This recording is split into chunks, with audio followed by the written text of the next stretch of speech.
Tourism has always been a cornerstone of our nation's heritage, and today it stands as a vital pillar of our economy.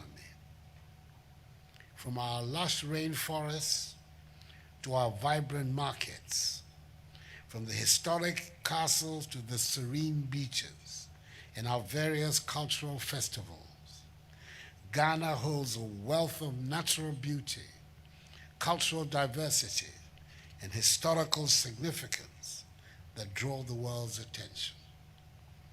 Since I launched the Year of Return in 2019, we have witnessed the transformative power of tourism, not only in the growth of our economy, but also in fostering cross-cultural understanding and enhancing social cohesion. Tourism has the remarkable ability to bridge divides and cultivate mutual respect, building bridges of friendship for all.